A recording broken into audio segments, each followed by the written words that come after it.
Comprendre la Constitution européenne, c'est souvent une mission cauchemardesque. Empilement de traités et d'institutions, zone euro, espace Schengen, critères de Maastricht, pacte de stabilité, politique commune, exception. Une véritable avalanche de concepts qui ont rendu dingue des générations d'étudiants. Aujourd'hui, dans Stories of Conflict, on vous raconte en 5 minutes le fonctionnement et l'histoire de la construction européenne.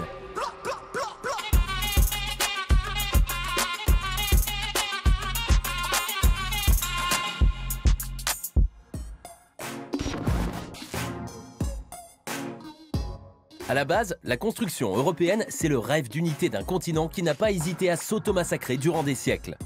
Ce bon vieux Victor Hugo ne s'y trompait pas dans son discours au Congrès de la paix de 1849, où il appelait de ses vœux la création des États-Unis d'Europe. Mais il faudra 2 boucheries mondiales et des millions de cadavres avant que les Européens ne s'intéressent réellement à la question. En 1945, l'Europe est un vrai champ de ruines. Face à la propagation rapide des idées des méchants communistes sur l'ensemble du continent, les États-Unis décident de prendre en main la destinée de l'Europe de l'Ouest. Le plan Marshall se déploie dès 1947, déversant des milliards de dollars de prêts pour la reconstruction, et l'OTAN voit le jour en 1949 suite au blocus de Berlin organisé par le camarade Staline quelques mois plus tôt.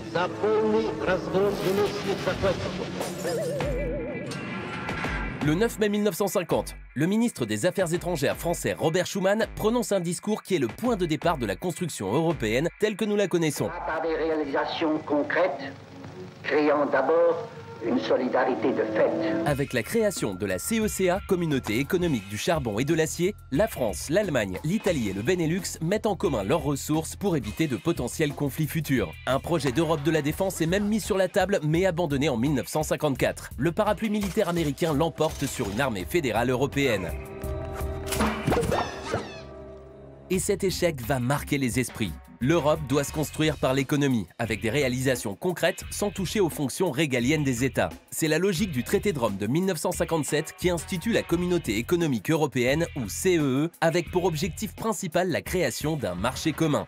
On est alors en plein dans les 30 glorieuses. Vous savez, cette période idyllique de croissance et de plein emploi? Non, il ne s'agit pas d'un fake. Eh bien, le rattrapage économique de l'Europe est tout simplement fulgurant. Les échanges explosent, les pays se modernisent. De grands projets voient le jour et sont d'immenses succès. La politique agricole commune, l'union douanière et la recherche sur l'énergie nucléaire, par exemple. L'Allemagne et la France réconciliées deviennent un couple en vogue. C'est aussi l'époque où De Gaulle fout 2 vents consécutifs aux Anglais en leur refusant l'entrée dans la CEE. Une vraie Jeanne d'Arc des temps modernes. Pour le reste, l'Europe s'aligne quasi systématiquement sur la position américaine. Guerre froide oblige. Tout se complique dans les années 70. Face aux gros excédents commerciaux européens et japonais, Nixon met fin en 71 à la convertibilité du dollar en or. L'échange flottant et les chocs pétroliers remettent en question le système occidental. Les monnaies européennes sont attaquées par les spéculateurs. La montée du chômage et de l'inflation pousse rapidement à un tournant libéral hardcore, personnalisé par l'arrivée au pouvoir de l'illustre dame de fer en 1979, feu Margaret Thatcher.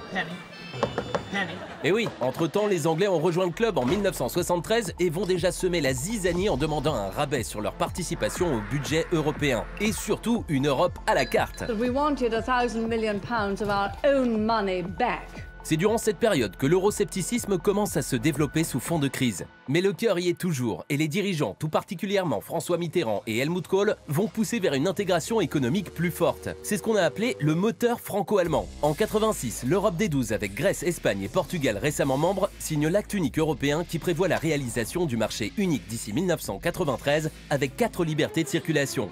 Capitaux, marchandises, services et hommes. Puis tout va s'accélérer grâce à un petit coup de pouce de l'histoire. En 89, le mur de Berlin s'effondre. L'Allemagne est réunifiée l'année suivante et l'URSS dynamitée en 91. This is the end. L'Union européenne est officiellement créée par le traité de Maastricht de 92 qui prévoit également une union économique et monétaire avec une monnaie unique. Les accords de libre circulation Schengen entrent en vigueur en 95 en même temps que l'élargissement à l'Autriche, à la Suède et la Finlande. Le 1er janvier 2002, la baguette de pain à 1 € devient une réalité. L'intégration des 10 pays de l'Est et du Sud en 2004 est célébrée en grande pompe. L'économie est au top. L'UE, qui représente 30% du PIB mondial, devient la première puissance commerciale sur Terre. Seule ombre au tableau, le rejet franco-néerlandais de projet de constitution européenne en 2005. Le début des emmerdes ? Le référendum Les Français rejettent la Constitution européenne. En 2008 et 2010, la double crise des subprimes et des dettes souveraines plonge tout le continent dans la déprime. Pour résoudre les graves défaillances de la zone euro, on a tout misé sur une bonne cure d'austérité. Le problème, c'est que ce plan n'a pas vraiment fonctionné, les inégalités n'ayant eu de cesse de se creuser. L'appauvrissement des classes moyennes, socle de la démocratie, a eu pour conséquence un rejet massif de l'Europe qui se manifeste notamment par le vote populiste. On va pas se mentir, les peuples sont totalement vénères contre Bruxelles, considérée comme une grosse machine technocratique pourrie par les lobbies, se focalisant uniquement sur l'économique en oubliant le social et la solidarité. Pour couronner le tout, les Brits se sont définitivement fait la malle début 2020 et le coronavirus a tout bouleversé. Amputée de l'un de ses membres les plus importants, l'Union européenne se retrouve confrontée à la plus grande crise de son histoire alors qu'elle doit relever des défis sans précédent. Vieillissement, réchauffement climatique, migration, cyberguerre, intelligence artificielle, défense commune. Je sais toujours pas nager, moi. Bref, quand la tempête gronde, les rats quittent le navire. Mais si chacun fait cavalier seul, tout laisse à penser que les pays d'Europe pèseront bien peu face aux géants chinois, américains ou russes. Le Royaume-Uni va-t-il devenir un paradis fiscal aux portes du continent? L'Union saura-t-elle faire davantage preuve de solidarité à l'avenir? Est-ce que d'autres pays vont suivre l'exemple des Anglais? Finalement, l'Europe, c'est comme dans un couple, il faut savoir faire des compromis, sinon tout part en vrille. Alors, le changement, c'est maintenant?